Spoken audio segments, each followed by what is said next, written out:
नमस्कार विद्यार्थी मित्रों, આપણે લાસ્ટ વિડિયો લેક્ચરની અંદર ચેપ્ટર નંબર 12 સ્ટાર્ટ કરેલો હતો, જેમાં આપણે થોમ્સનનું પ્લમ પુડિંગ મોડલ અને આલ્ફા કણના રૂથરફોર્ડ અને ગાઈગરની સામાન્ય વિચારસરણી અને ગાઈગર માસ્ટરના પ્રયોગની આપણે પ્રાયોગિક ગોઠવણીની ચર્ચા કરેલી હતી। પ્રાયોગિક ગોઠવણી પરથી હવે એના પ્રાયોગિક પરિણામ એટલે જે પ્રયોગ કરેલો હતો, જે તમે લાસ્ટ લેક્ચરમાં જોયો છે, તેનો હવે શું પરિણામ છે તેની આપણે ચર્ચા કરીશું। તો આજનો પહેલો સવાલ છે, ગાઈગર માસ્ડનના આલ્ફા કણના પ્રકીર્ણનના પ્રાયોગિક પરિણામની ચર્ચા કરો। તો બેઝિકલી ગાઈગર માસ્ડનના પ્રયોગની અંદર જુદા જુદા ખૂણે જે પ્રકીર્ણન પામતા આલ્ફા કણોની સંખ્યાનો આપણે આલેખ દોરીશું।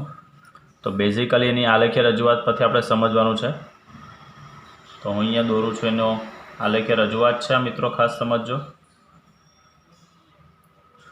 एक्स एक्स पर लेवानुं छे आपणे प्रकीर्णन पामता खूणा, अहींया लईशुं आपणे आ थीटा अने अहींया लईए छे आपणे प्रकीर्णन पामता आल्फा कणोनी संख्या, जेने आपणे कहीए छे एन। अहींया ओरिजिन छे, अहींया 20, 40, 60, 80, 100, 120, 140, 160। चलो अहींया लईशुं आपणे आ 10, 10 નો વર્ગ, 10 નો 3 ઘાત, 4 ઘાત, 5 ઘાત, 6 ઘાત, 7 ઘાત અને 10 નો 8 ઘાત। વાય એક્સને થોડું આપણે લંબાવી દઈએ। અહીંયા આ એન છે, અહીંયા 10 નો 8 ઘાત, 10 નો 7 ઘાત, 10 નો 6, 10 નો 5 ઘાત, 10 નો 4 ઘાત, 10 નો 3 ઘાત। चलो आलेख जो मित्रों दौरीए तो एनो आलेख कंईक आवी रीतनो छे, जे अहींया दौरूं छुं आ रीते। चलो एनो आलेख जे छे ते कंईक आ रीतनो एनो आलेख छे।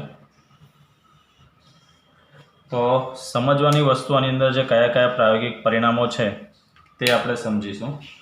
तो मेन वस्तु अहीं प्रकीर्णन पामता आल्फा कणोनी संख्या, प्रकीर्णन पामता आल्फा कणोनी संख्या विरुद्ध प्रकीर्णन कोण नो आलेख दर्शावेल छे। हवे आलेखनी उपर जे पॉइंट जे अगत्यना छे ते आपणे हूँ पहेला दौरी दऊं छुं। अहींया पहलू जो पॉइंट है ते एप्रोक्स अहींया है, जे अगत्यनो पॉइंट बीजू जे है ते अहींया है। इन बिटवीन तमे पॉइंट आ रीते अहींया मूकी शको छो। चलो आलेख पर तमारे मूकवाना है। अहींया तमने देखाय माटे हूँ अहींया आ रीते अहींया मूकूं छुं, तमारे एने आलेख पर रजू करवाना है। बराबर, एने थोड़ा डार्क करी दऊं छुं कि जेथी आपणने अंदाज आवे कि ओके क्या पॉइंट तमारे मूकवाना है। बे पॉइंट एवा है कि जे पहलू पॉइंट और छेल्लू पॉइंट ए बंने फिक्स जग्या जे बतावी छे ते जग्या होवा जोईए। बाकीना पॉइंट में प्लस और माइनस होय तो बहु वांधो नथी। चलो तो मेन वस्तु आलेख परथी सौथी पहलो पॉइंट जेनो प्रायोगिक परिणाम एमणे एवुं कीधेलुं हतुं कि मोटा भागना आल्फा कणों, मोटा भागना आल्फा कणों प्रकीर्णन, मोटा भागना आल्फा कणों जो प्रकीर्णन थाय छे ए खूब ज नाना कोणे थाय छे। नाना कोण एटले लेस देन 15 अंश।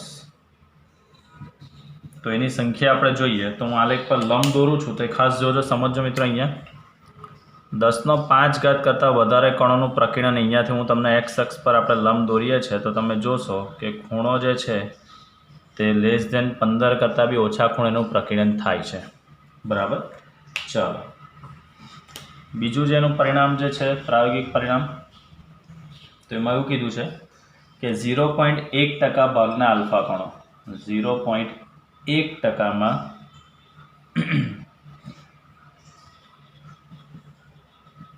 भागना जे आल्फा कणों छे ए आल्फा कणों प्रकीर्णन, ये आल्फा कणों जो प्रकीर्णन है ये मोटा खूणे थाय छे। મોટા કોણ એટલે એપ્રોક્સ 150 અંશના કોણે થાય છે। તો એનું આપણે આકૃતિ પર લંબ દોરીશું। આ 140 થી 150 અંશવાળી જે ટપકું છે ત્યાંથી હું આપણે અહીંયા વાય અક્ષ પર લંબ દોરું તો તમને દેખાશે કે ઘણા ઓછા કણોનું બહુ મોટા ખૂણે પ્રકીર્ણન થાય છે, બરાબર। અને લાસ્ટ પોઈન્ટ કંઈક એવો છે, બેકવર્ડ દિશા। બેકવર્ડ એટલે ખૂણો કેટલો બને મિત્રો? ગઈકાલે તમને મેં કીધેલું હતું, અહીંયાથી આ આલ્ફા કણ છે, આ ન્યુક્લિયસ છે। બેકવર્ડ એટલે અહીંયાથી આવે છે એ જવો જોઈએ આમ, પણ એ જાય છે પાછો આ જ દિશામાં, એટલે આ આખો ખૂણો કેટલો બને? 180 અંશનો બનશે। કેટલો બનશે મિત્રો? 180 અંશનો ખૂણો બનશે આ। ચાલો એને બેકવર્ડ દિશા કહીશું આપણે।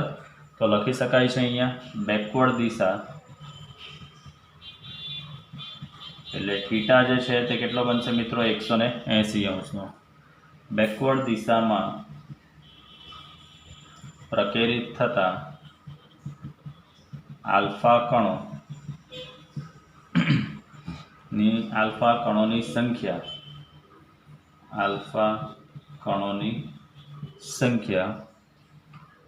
10⁴ માં આશરે 1 જેટલી મળી હતી। હવે આનો મતલબ શું થાય મિત્રો? કે 10⁴ પસાર થઈ જતા હતા સોનાના વરખમાંથી, તેની સામે 1 અથડાઈને પાછું આવતું હતું। એટલે આની અંદર પ્રકીર્ણન પામતા આલ્ફા કણોની સંખ્યા અને પાછા બેકવર્ડ દિશામાં આવતા આલ્ફા કણોની સંખ્યાનો રેશિયો તમે જોવા જાઓ તો 10⁴ જેમ 1 છે। એટલે 10⁴ પસાર થઈ જતા હતા, જ્યારે 1 જે છે તે બેકવર્ડ દિશા એટલે 180 અંશના ખૂણે પાછા રિટર્ન થતા હતા। તો આ તો મિત્રો એના આલ્ફા કણોના જે આલેખીય રજૂઆત હતી તે છે આ પ્રકીર્ણન પામતા આલ્ફા કણોની સંખ્યા વિરુદ્ધ પ્રકીર્ણન કોણનો આલેખ છે। તો બેઝિકલી આની અંદર જોવા જઈએ તો ઘણા બધા કણો એવા બી છે કે જે વરખમાંથી પસાર થઈ જાય છે, બરાબર। અહીંયા 10⁴ જે છે વરખમાંથી પસાર થઈ જાય છે, એટલે એવું બી છે કે તેઓ કોઈ સંઘાત અનુભવતા નથી, બરાબર। તો આની અંદર એક વધારે આપણે શબ્દો સમજવા માટે એક પોઈન્ટ લખવો હોય તો લખી શકાય ઘણા આલ્ફા કણો વરખમાં થઈને પસાર થઈ જાય છે, એટલે કે તેઓ કોઈ સંઘાત અનુભવતા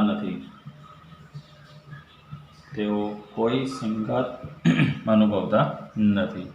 તો આ તો મિત્રો આપણો પ્રકીર્ણન કોણ અને પ્રકીર્ણન પામતા આલ્ફા કણોની સંખ્યાનો આલેખ છે, બરાબર। તો પહેલો પોઈન્ટ જે જરૂરી છે તે કે મોટાભાગના આલ્ફા કણોનું પ્રકીર્ણન ખૂબ નાના કોણે થાય છે। 0.1% ભાગના આલ્ફા કણોનું પ્રકીર્ણન ખૂબ બહુ મોટા કોણે થાય છે। બેકવર્ડ દિશાનો રેશિયો, અને બેકવર્ડ દિશાના રેશિયો પર તમે આ લખી શકો છો કે મોટાભાગના આલ્ફા કણો વરખમાંથી પસાર થઈ જાય છે, એટલે એ લોકો સંઘાત અનુભવતા નથી। ચાલો નેક્સ્ટ આગળ જોઈશું હવે આપણે। તો નેક્સ્ટ ક્વેશ્ચન છે મિત્રો, પ્રકીર્ણન પામતા આલ્ફા કણો માટે રુથરફોર્ડની સમજૂતી આપો। જે રુથરફોર્ડે પ્રયોગ કરેલો હતો તે। તો રુથરફોર્ડના મત મુજબ આલ્ફા કણનું પાછળની દિશામાં એટલે બેકવર્ડ દિશામાં જે વિચલન થવા માટે તે મોટું અપાકર્ષણ બળ અનુભવતો હોવો જોઈએ। આ ન્યુક્લિયસ છે। હવે આલ્ફા કણ નજીક આવે છે તો એ પાછો આમ બેકવર્ડ દિશામાં જાય, તો એ બેકવર્ડ દિશામાં જવા પાછળનું મોટું રીઝન શું કે અપાકર્ષણ બળ વધારે લાગતું હોવું જોઈએ। કેમ? તો સોનાના કેન્દ્રની અંદર પણ ન્યુક્લિયસની અંદર પણ ધન વિદ્યુતભાર, આલ્ફા કણ પણ ધન વિદ્યુતભાર, જેમ જેમ નજીક જાય તેમ તેમ અપાકર્ષણ બળના મૂલ્યમાં વધારો થશે, એટલે એને ધક્કો મારશે, એટલે પાછો બેકવર્ડ દિશામાં જઈ શકે છે। એટલે બેકવર્ડ દિશા તરફ વિચલન થવા માટેનું સૌથી મોટું જરૂરી પરિબળ શું કે અપાકર્ષણ બળ એને મોટું લાગતું હોવું જોઈએ। બીજી વસ્તુ, એ અપાકર્ષણ બળ મોટું કેમ લાગે? તો એ માટે પરમાણુ દળનો મોટો ભાગ અને તેનો ધન વિદ્યુતભાર તેના કેન્દ્ર પર કેન્દ્રિત થયેલો હોવો જોઈએ, બરાબર। કે આલ્ફા કણ એની નજીક જઈને મોટું અપાકર્ષણ બળ કેમ અનુભવે છે? તો કેન્દ્રના ભાગમાં સમગ્ર એનું પરમાણુ દળ અને ધન વિદ્યુતભાર એમાં સમાયેલો હોવો જોઈએ। હવે જો આ રીતનું હોય એટલે કે પરમાણુ દળનો મોટો ભાગ અને ધન વિદ્યુતભાર તેના કેન્દ્રમાં કેન્દ્રિત થયેલો હોય તો સ્વાભાવિક વસ્તુ છે કે આપાત થતો જે આલ્ફા કણ છે એ ધન વિદ્યુતભારને ભેદ્યા વગર ખૂબ જ નજીક પહોંચી શકે છે અને આવો સંઘાત મોટા વિચલનમાં પરિણમી શકે છે. એટલે બેઝિકલી આ આપણો વિચારજો કે આગળનો ભાગ જે છે તે આપણું સોનાનો વરખ છે, એનો આ ન્યુક્લિયસ છે.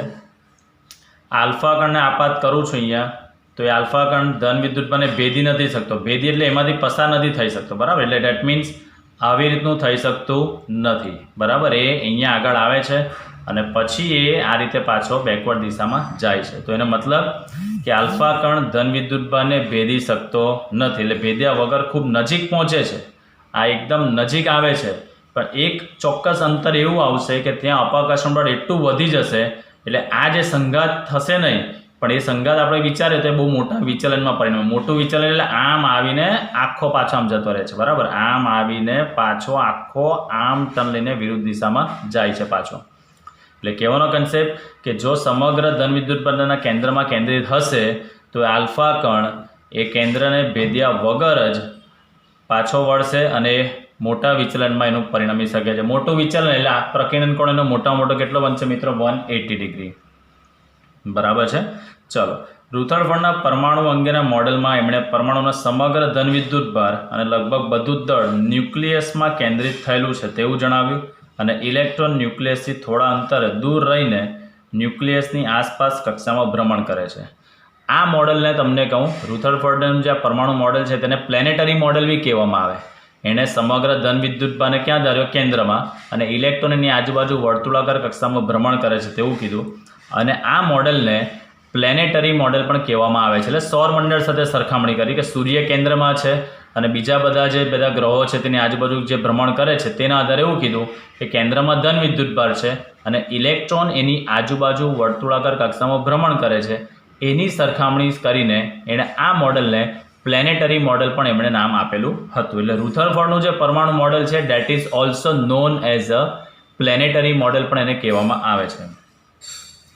એમણે જે આ પ્રયોગો કરેલા હતા તો પ્રયોગોના આધારે એમણે ન્યુક્લિયસનું જે પરિમાણ છે, ન્યુક્લિયસની સાઇઝ એ 10⁻15 મીટરથી 10⁻14 મીટર હોવાનું સૂચવ્યું અને જે પરમાણુ છે આખો એ પરમાણુનું પરિમાણ 10⁻10 મીટર હોવાનું એમણે જણાવ્યું. ન્યુક્લિયસની સાઇઝ 10⁻15 થી 10⁻14 મીટર અને આખો પરમાણુ એ 10⁻10 મીટરનું હોવાનું એમણે જણાવ્યું. એનો મતલબ કે ન્યુક્લિયસ કરતાં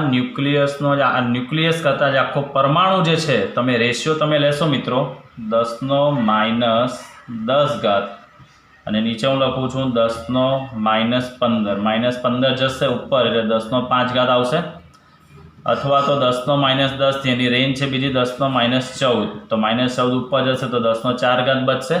તો એટલે અહીંયા લખ્યું છે જુઓ કે પરમાણુનું પરિમાણ ન્યુક્લિયસના પરિમાણથી 10⁻4 થી 10⁻5 ગણું હોવાનું કહી શકાય છે. એટલે ન્યુક્લિયસની સાઇઝ 10⁻15 થી 10⁻14 મીટર, જ્યારે પરમાણુની સાઇઝ 10⁻10. એનો મતલબ કે પરમાણુ ન્યુક્લિયસ કરતાં કેટલા ગણો મોટો છે?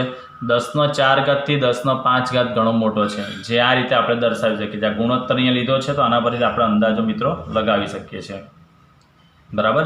તો આનો મતલબ કે કેન્દ્ર આટલું નાનું છે અને પરમાણુ આટલો મોટો છે, તો આ વચ્ચેનો અવકાશ જે છે તે કેવો હશે? ખાલી જગ્યા છે તેવું કહી શકાય. એટલે એમણે એવું અનુમાન કર્યું કે પરમાણુનો મોટો ભાગ એ ખાલી જગ્યા એટલે કે અવકાશ હોવાથી મોટાભાગના આલ્ફા કણો પાતળી ધાતુની વરખમાંથી આર પર જતા રહે છે. જે એક્ઝેક્ટ કેન્દ્ર પાસે જ આવશે તે 180 ડિગ્રી પર પ્રકીર્ણન પામે છે, પણ જે કેન્દ્ર પાસે નથી આવતા તે બધા મોટાભાગનાનો અંદરથી પસાર થઈ જતો હતું. કેમ? કારણ કે કેન્દ્ર પછી જે પરમાણુ જે છે તે વચ્ચેનો જે આખો જે ભાગ છે ન્યુક્લિયસથી પરમાણુની લાસ્ટ એની કક્ષા તરફનો ભાગ જોઈએ આપણે તો વચ્ચેનો ભાગ એકદમ પોલો છે. પોલ એટલે આપણે કહીએ હોલો કહી શકાય, હોલો જેવો છે, એટલે એકદમ પાતળો છે. એટલે મોટાભાગના આલ્ફા કણો એમાંથી પસાર થઈ જતા હતા. ત્યારબાદ સોનાનું વરખ અત્યંત પાતળું હોવાથી એવું ધારી શકાય કે આલ્ફા કણો એક કરતાં વધુ પ્રકીર્ણન અનુભવતા નહીં હોય. કેમ? પસાર થઈ જાય છે પછી તો પાછું પ્રકીર્ણન થવાનું નથી. એટલે સોનાનું વરખ બી અત્યંત પાતળું, આપણે ગઈકાલેની સાઇઝ જોઈએ પેલું 2.1 × 10⁻7 મીટર જેટલી જ જાડાઈ હતી. એટલે વરખ બી એટલું પતળું છે કે આલ્ફા કણ એને ભેદીને સીધા નીકળી જઈ શકે છે. એટલે એનું પ્રકીર્ણન બીજી વખત વધારે પ્રકીર્ણન થઈ શકતા નથી. હવે જે આલ્ફા કણ જે પ્રકીર્ણન પામવા જાય છે પણ પાછો આવે છે તો તેની પાછળનું રીઝન શું?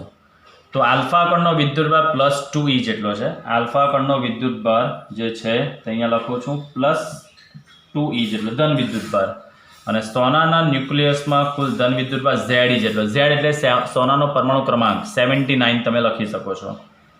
તો સોનાના ન્યુક્લિયસમાં કુલ ધન વિદ્યુતભાર Ze છે.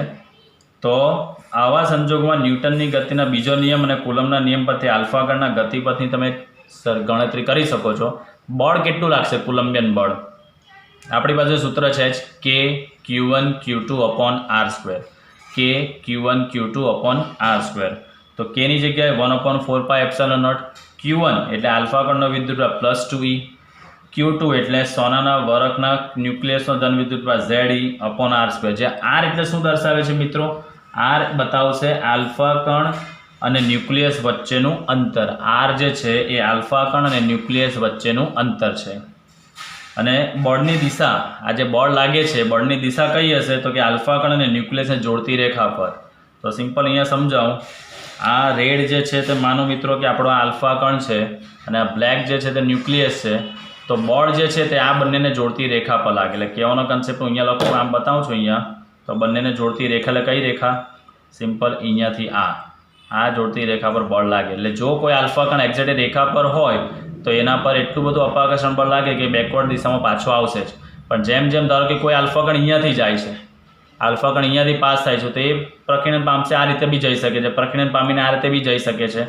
એક્ઝેક્ટ જો એની સામે જ હશે તો તે હંમેશા બેકવર્ડ દિશામાં જ પાછો આવશે, જેની સંખ્યા ઘણી ઓછી છે. તો આ હતું મિત્રો પ્રકીર્ણન પામતા આલ્ફા કણો માટે રુથરફોર્ડે જે સમજૂતી આપેલી હતી તે હતી. બરાબર.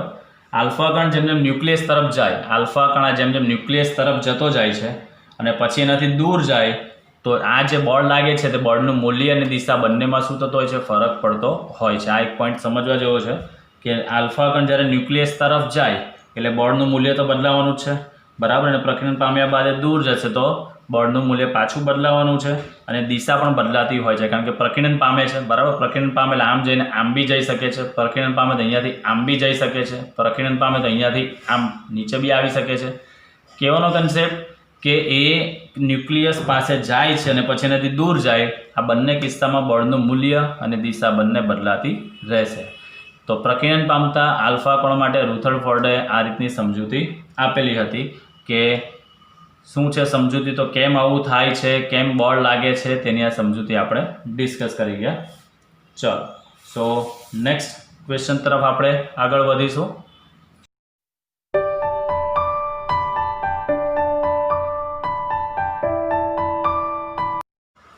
સો નેક્સ્ટ થિયરી જોઈશું. જુદા જુદા સંઘાત પ્રાચલ. શું છે તે કહું છું. જુદા જુદા સંઘાત પ્રાચલ માટે આલ્ફા કણનો ગતિમાર્ગ દર્શાવો અને તેની મદદથી રધરફોર્ડ અને ન્યુક્લિયસના પરિમાણની ઉચ્ચ સીમા કેટલી નક્કી કરી, એટલે ન્યુક્લિયસની ત્રિજ્યા કેટલી નક્કી કરી તે આના પરથી સમજ પડશે આપણને. એક નવો વર્ડ સમજવાનો છે મિત્રો અહીંયા, આની અંદર સંઘાત પ્રાચલ. સંઘાત પ્રાચલ એટલે સાદી ભાષામાં સંઘાત થવા માટેનું જરૂરી એક પેરામીટર જેની કિંમતમાં ફેરફાર થઈ શકે.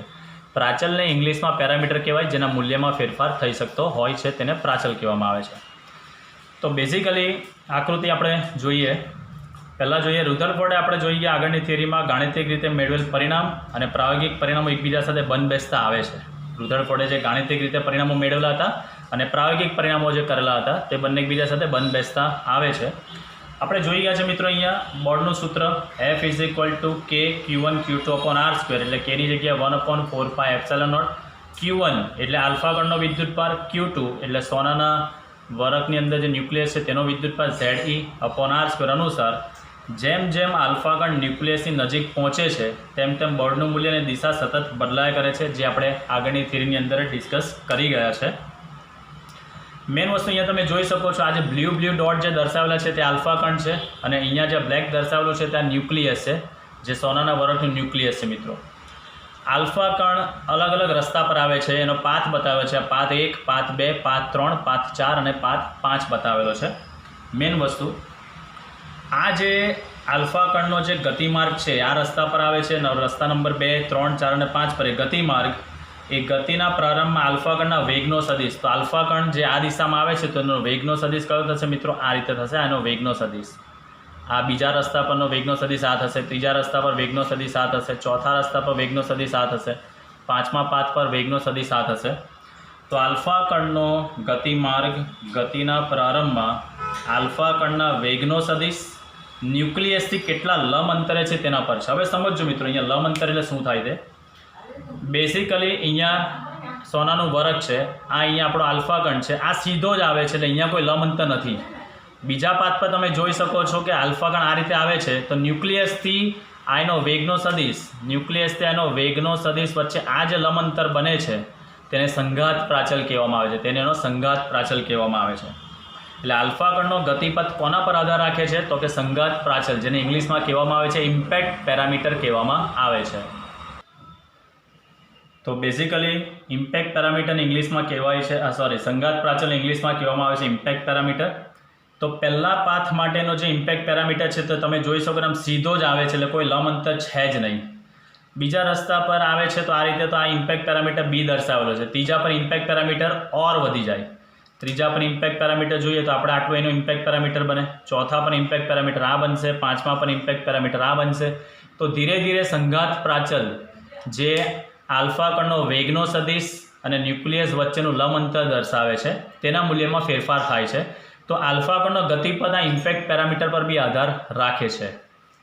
નેક્સ્ટ, ન્યુક્લિયસના કેન્દ્રથી આલ્ફા કણના પ્રારંભના વેગ સદિશના લંબ અંતરને સંઘાત પ્રાચલ કહેવાય. ન્યુક્લિયસનું આ કેન્દ્રથી આલ્ફા કણનો આ જે વેગ સદિશ આવે છે તેની વચ્ચેનું લંબ અંતર ને સંઘાત પ્રાચલ, તેને ઇંગ્લિશમાં કહેવામાં આવે છે ઇમ્પેક્ટ પેરામીટર બી કહેવામાં આવે છે.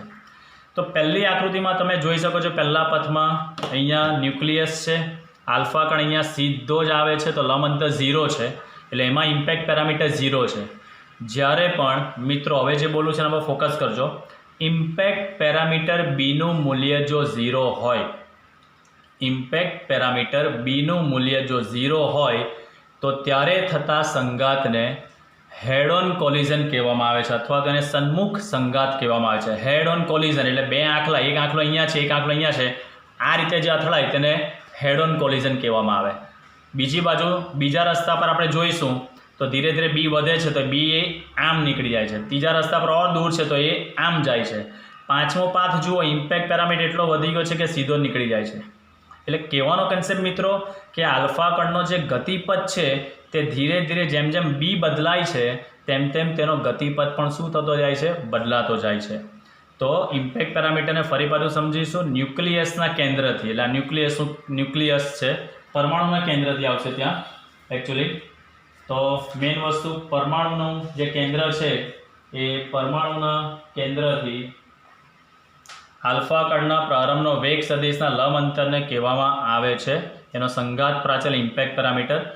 ન્યુક્લિયસ આ છે તો ન્યુક્લિયસનું બી પાછું સેન્ટર હશે, એટલે આપણે અહીંયા ન્યુક્લિયસનું કેન્દ્ર લખીએ તો પણ વાંધો નથી. બી બરાબર 0 એટલે ઇમ્પેક્ટ પેરામીટરનું મૂલ્ય જો 0 હોય તો બી બરાબર 0ના કિસ્સા માટે આલ્ફા કણના ન્યુક્લિયસના કેન્દ્રથી લઘુત્તમ અંતર અને ન્યૂનતમ અંતર કહેવામાં આવે છે. એટલે સમજો મિત્રો, ન્યૂનતમ અંતર શું છે તે. તો આ માનો કે આપણો સોનાના વરખનું કેન્દ્ર છે, આ આલ્ફા કણ છે. હવે એ જેમ જેમ આલ્ફા કણ નજીક આવે છે તો આપણને ખબર છે જેમ નજીક જશે તેમ તેમ શું થશે? આપણને ખબર છે અપાકર્ષણ બળનું મૂલ્ય વધી જશે. તો આ આલ્ફા કણ એક કોઈ ચોક્કસ અંતર સુધી જ નજીક જઈ શકશે અને પછી એટલું અપાકર્ષણ બળનું મૂલ્ય વધી જશે કે એ પાછો વિરુદ્ધ દિશામાં ગતિ કરવા લાગશે.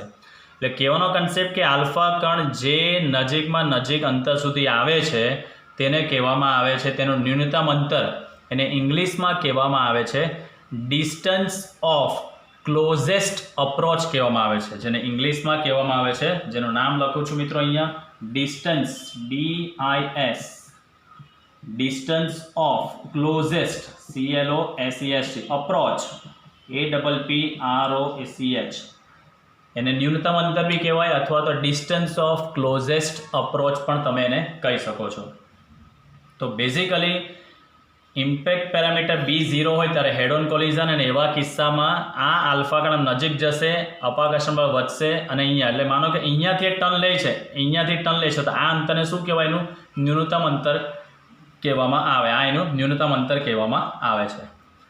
જેમ જેમ બી મોટો થતો જાય છે તેમ તેમ પ્રકીર્ણન કોણ ઘટતો જાય છે. તો આપણે સમજીશું હવે. પહેલી પથ જે છે તેની અંદર બી ઇમ્પેક્ટ પેરામીટર 0 છે, તો એ કણ પાછો આ જ દિશામાં આવે છે, જવો જોઈએ આમ. પણ એ આવે છે આમ અથડાઈને આમ જ જાય છે, તો એનો પ્રકીર્ણન કોણ કેટલા અંશનો છે? જો θ1 180 અંશનો બને છે. પહેલી આકૃતિમાં ઇમ્પેક્ટ પેરામીટર B0 છે, એટલે કેન્દ્રની એક્ઝેક્ટ સામે જે આલ્ફા કણ આ રીતે ગતિ કરતો આવે છે અને એ આમ પાછો ડાયવર્ટ થાય છે, તો એનો ગતિપથની અંદર બનતો ખૂણો કેટલો થશે? 180 અંશનો. બીજા પથ પર તમે જોઈ શકો તો થોડું ઇમ્પેક્ટ પેરામીટર છે, તો બીજા પથ પર એ કણ આલ્ફા કણનો ગતિપથ એ જાય છે અહીંયાથી આ રીતે ગતિ કરીને આગળ જાય છે. તો આ ગતિપથને આપણે અહીંયા પાછળ લંબાવીએ આમની, તો બીજો પથનો જે ખૂણો બને છે આ θ2 પ્રકીર્ણન કોણ જુઓ. પહેલો આખો θ1 આટલો 180 હતો, હવે થોડો ઓછો થયો. ત્રીજા પથ પર આવો. ત્રીજા પથ પર આલ્ફા કણ ગતિ કરતો આમ આવે છે, એનો ગતિપથ જાય છે અહીંયાથી એ આ ડિરેક્શનમાં જાય છે. એને આપણે અહીંયા પાછળ લંબાવ્યું તો તમે જોઈ શકો છો કે એનો ખૂણો બને છે θ3 આ રીતનો છે. તો જેમ જેમ બી વધતો જાય છે તેમ તેમ તમે જોઈ શકો છો કે પ્રકીર્ણન કોણનું મૂલ્ય પણ કેવું થતું જાય છે મિત્રો? નાનું ને નાનું થતું જાય છે. જો પહેલામાં B0 છે તો ખૂણો આટલો મોટો છે, બીજામાં બી થોડો વધ્યો તો ખૂણો થોડો નાનો થયો, ત્રીજામાં બી ઓર વધ્યો તો ખૂણો ઓર નાનો થયો. એટલે જેમ જેમ બી મોટો થતો જાય છે તેમ તેમ પ્રકીર્ણન કોણનું મૂલ્ય શું થતું જાય છે મિત્રો? ઘટતું જાય છે. એટલે બંને કયા પ્રમાણમાં છે? કહીએ તો આપણે વ્યસ્ત પ્રમાણમાં છે તેવું આપણે કહી શકીએ છીએ. ચાલો, હવે મેઇન વસ્તુ ચોથા ને પાંચમામાં ઇમ્પેક્ટ પેરામીટર એટલો વધી જાય છે કે એનું પ્રકીર્ણન એટલું થતું નથી ને સીધું જે બહાર નીકળી જાય છે. તો કહેવાનો કન્સેપ્ટ મિત્રો આની અંદર આલ્ફા કણનો ગતિપથ એ કોના પર આધારિત છે? તો કે સંઘાત પ્રાચલ પર આધારિત છે તેવું આપણે કહી શકીએ છીએ. આપાત કણો પૈકી, એટલે આલ્ફા કણો આપણા આપાત કણ છે, પૈકી ખૂબ જ ઓછા કણો પાછા ફેંકાય છે. પાછા ફેંકાય એટલે 180 ડિગ્રી પર આવે છે, જેનું આપણે આગળ પ્રમાણ પણ જોઈ ગયા. 10⁴ અંદરથી પસાર થાય છે ત્યારે એક 180 ડિગ્રી પરથી પાછું આવે છે. તો આપાત કણો પૈકી ખૂબ જ ઓછા કણો પાછા ફેંકાય છે, એટલે કે હેડ ઓન કોલિઝન અનુભવતા આલ્ફા કણોની સંખ્યા કેવી છે? ઓછી છે. હવે હેડ ઓન કોલિઝન થાય તે જ કણ હંમેશા 180 ડિગ્રી પર આવી શકે. અધરવાઇઝ તમે જોઈ શકો છો કે જેનો ઇમ્પેક્ટ પેરામીટર હોય છે તે દરેકના કંઈક ને કંઈક ખૂણા હોય છે, પણ હેડ ઓન કોલિઝનનો ખૂણો કેટલો બને છે મિત્રો? 180, જેની સંખ્યા ઘણી ઓછી છે. તો આનો મતલબ એમણે એવું કીધું કે હેડ ઓન કોલિઝનની સંખ્યા ઓછી છે, તો તેની પાછળનું અહીંયા રીઝન આપણને મળ્યું છે, કારણ કે એનો ઇમ્પેક્ટ પેરામીટર બી કેવો બને છે? એનો 0 બને છે, અને 10⁴ આપાત થાય છે ને બહાર નીકળે છે સોનાના વરખમાંથી, ત્યારે એક જ કણ પાછો વિરુદ્ધ દિશામાં આવે છે. આથી આ પ્રયોગ એ ન્યુક્લિયસની ત્રિજ્યા નક્કી કરવા માટેની ઘણી સારી રીત નીવડેલી હતી. રુથરફોર્ડની જે આ રીત છે તે ન્યુક્લિયસની ત્રિજ્યા, કારણ કે હેડ ઓન કોલિઝન થાય એટલે નજીકમાં નજીક એ ન્યુક્લિયસ જેટલા અંતરે જ જઈ શકે, એનાથી આગળ તો પેનિટ્રેટ થઈ શકતો નથી. એટલે આ ન્યુક્લિયસ છે તો વધારે વધારે અહીંયા જઈ શકે, એનાથી વધારે અંતરે અંદર આગળ જઈ શકતો હોતો નથી, કારણ કે અપાકર્ષણ બળનું મૂલ્ય વધી શકે છે. એટલે આ રીત ન્યુક્લિયસની ત્રિજ્યા નક્કી કરવા માટેની ઘણી સારી રીત નીવડેલી હતી. અને પ્રયોગ પરથી એવું જાણવા મળેલું હતું કે ન્યુક્લિયસનું પરિમાણ 10⁻15 મીટરથી 10⁻14 મીટર હોવાનું સૂચન થયેલું હતું. 10⁻15 થી 10⁻14 મીટર હોવાનું સૂચન થયેલું હતું. તો મિત્રો ઇમ્પેક્ટ પેરામીટર એ ન્યુક્લિયસની ત્રિજ્યા શોધવા માટેનું અને આલ્ફા કણના ગતિપથ માટેનું ઘણું જવાબદાર પરિબળ હતું. એટલે રુથરફોર્ડના પ્રયોગ પરથી આપણે આલ્ફા કણની એનો ગતિપથ બી જાણી શકીએ છીએ અને તે ઉપરાંત ન્યુક્લિયસનું પરિમાણ પણ આપણે જાણી શકીએ છીએ. બરાબર. હવે મેઇન વસ્તુ કે આપાત કણોની સંખ્યા જે છે એ બેઝિકલી જેનો ઇમ્પેક્ટ પેરામીટર B0 હોય તેની પાછાઓની સંખ્યા ઘણી ઓછી છે. તો તેની પાછળનું રીઝન એવું હતું કે પરમાણુનું દળ જે છે તે ક્યાં કેન્દ્રિત થયેલું હોવું જોઈએ? તેના કેન્દ્રમાં કેન્દ્રિત થયેલું હોવું જરૂરી છે. એટલે પરમાણુ પોલો છે પણ એનું કેન્દ્ર જે છે તેનું સમગ્ર દળ, પરમાણુનું સમગ્ર દળ તેના કેન્દ્રમાં કેન્દ્રિત થયેલું હોય તેવું આપણે કહી શકીએ છીએ. તો આમ આના પરથી આપણને આલ્ફા કણના ગતિપથની બી સમજૂતી મળે છે. અને સંઘાત પ્રાચલ, ફરી પાછું મિત્રો એક વખત કહી દઉં છું, સંઘાત પ્રાચલ એટલે શું? તો આલ્ફા કણના વેગનો સદિશ અને ન્યુક્લિયસના કેન્દ્ર વચ્ચેનું જે લંબ અંતર, આલ્ફા કણના વેગનો સદિશ. હવે અહીંયા ફરી પાછું એક આકૃતિ પરથી સમજાવું. અહીંયા તમને બતાવું છું, આ ન્યુક્લિયસ છે, બરાબર. આ ન્યુક્લિયસ અહીંયા દોરેલું છે, આલ્ફા કણ અહીંયા છે અને એનો વેગનો સદિશ આ દિશામાં છે. તો આ જે લંબ અંતર બને છે આ લંબ અંતરને કહેવામાં આવે છે ઇમ્પેક્ટ પેરામીટર બી કહેવામાં આવે છે. સંઘાત પ્રાચલ એને બી કહેવામાં આવે છે. તો આ હતું મિત્રો આપણું સંઘાત પ્રાચલ શું છે તે. અને આલ્ફા કણ નજીકમાં નજીક જે અંતરે જેને 180 ડિગ્રી પર પાછો આવતો હોય તે અંતરને તમે કહી શકો છો ડિસ્ટન્સ ઓફ ક્લોઝેસ્ટ અપ્રોચ તમે કહી શકો છો. એને તમે કહી શકો છો ડિસ્ટન્સ ઓફ ક્લોઝેસ્ટ અપ્રોચ કહી શકો છો. બરાબર. ચાલો, મેઇન વસ્તુ એટલે આમ ન્યુક્લિયસનું કદ બી તમે આના પરથી જાણી શકો, ત્રિજ્યા મળી તો કદ બી તમે જાણી શકો છો, પરમાણુના કદની બી માહિતી મળે છે. અને આના પરથી જ મળેલું હતું કે પરમાણુનું કદ એ ન્યુક્લિયસના કદ કરતાં 10⁴ ગણું મોટું છે અથવા તો 10⁵ ગણું મોટું છે તેવું આપણે કહી શકીએ છીએ. તો મિત્રો, આજની થિયરીને આપણે અહીંયા કમ્પ્લીટ કરીએ છીએ. કાલથી થિયરી થોડી વધારે આવશે અને એની સમજૂતી જે સમજાવેલી છે તેને સેમ ડે તમે કમ્પ્લીટ કરજો તેવી મારી ઈચ્છા છે. તો thank you for watching this video.